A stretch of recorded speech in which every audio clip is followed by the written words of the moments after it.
up, dudes? We are shooting guns today. Today we're going over the Glock 17. Now this was my first handgun. I bought this probably 3 years ago, I want to say.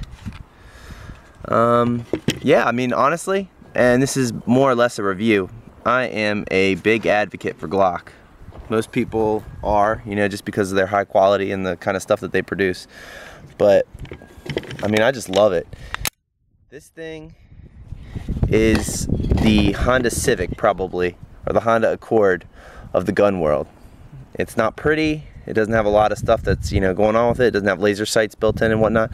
But this thing will be reliable and it'll last you forever. I'm a real big fan.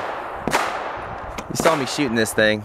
I mean, there's not a lot I can really say about it that you probably haven't already heard, but just to, you know, touch on my views on it, it's reliable. It's 100% reliable. Now, this one I got the rough textured finish, which is a little bit different from some of the other ones. But what that is it just has like these kind of rough scales to it that are supposed to bite your hand, be a little bit more grippy.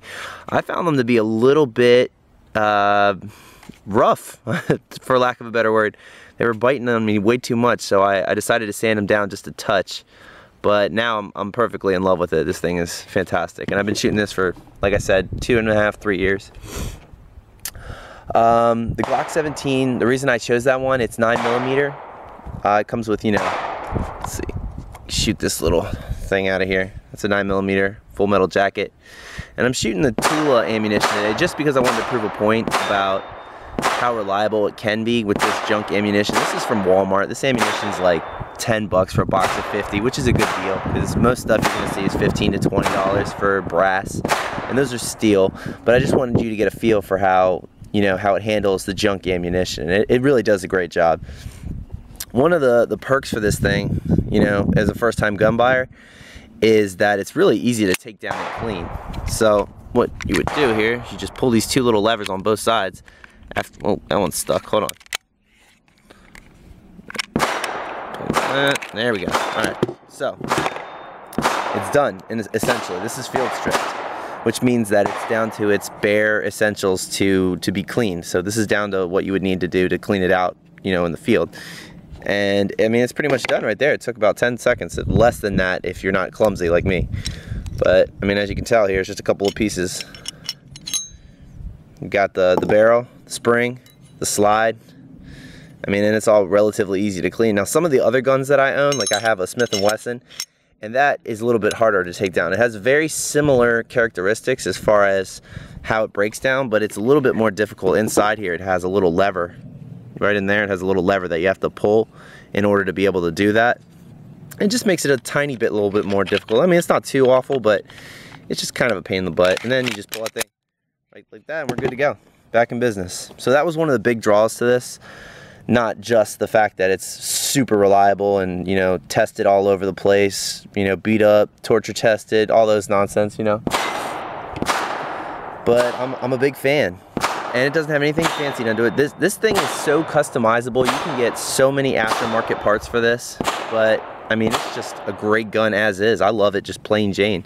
Most guys say that you want to update this trigger, but right there, I mean, it's fine for me. It works just perfect.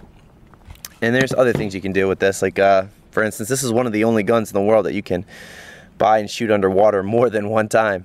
Because if you buy, you know, some sort of cheap knockoff brand, and you try to shoot that underwater, it could explode in your face. I do not condone any gun being shot underwater, submerged or otherwise. I would not shoot that. Do not do it. It's not smart. But if you wanted to, there's a third party that you can go and buy maritime spring cups that go in the gun. I'm not sure the price on those, but they're probably relatively inexpensive, and they allow you to the water to pass through the firing pin and you to be able to shoot this gun fully submerged in water. And like I said, I don't condone it, but you could do it if you wanted to.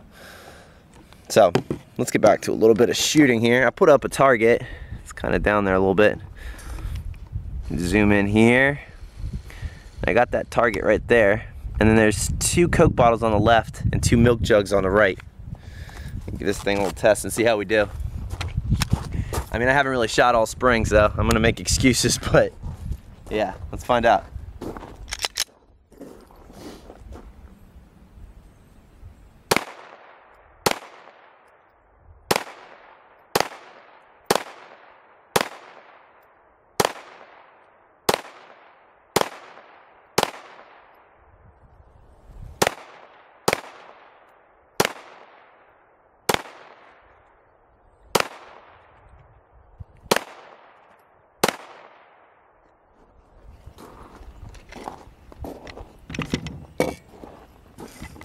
Alright, I think we did some damage there. Let's go have a look, see how I did.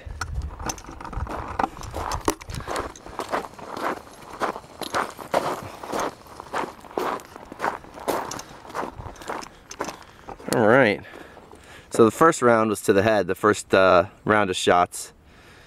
And the second one, I don't know what happened there, I guess that one escaped from me. But the second round was supposed to be to the chest and or heart and lungs. But I was more aiming for the heart. As you can tell here,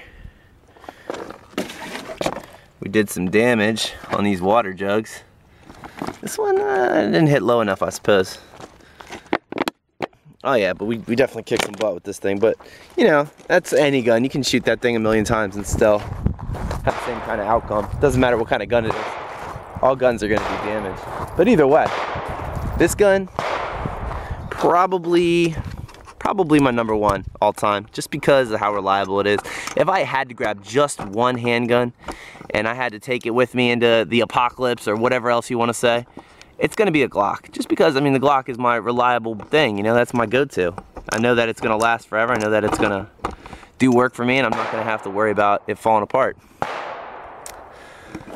Yeah, that's about it, guys. That's about the extent of it. I definitely recommend buying one of these as your first time gun. If you have not shot a handgun before, the recoil is very low on this. I mean, yeah, it is 9mm, but it's just, I mean, it's a dream to shoot. It's a little thick in the handle, but I have really medium-sized hands, and you can tell right there. I mean, it fits pretty fine in my hand. I have no complaints with this. Plus, there's just so much stuff that you can do with it. So many aftermarket cheap magazines and whatever else you want to do. Just, you know, get one, look into it, see what you think. Maybe if you have a range close to your house, test it out. But definitely give it a chance, because Glock is, that's a beast of a gun right there. Alright fellas, we got more gun videos coming. Let me know what you want to see, and we'll be posting them here soon.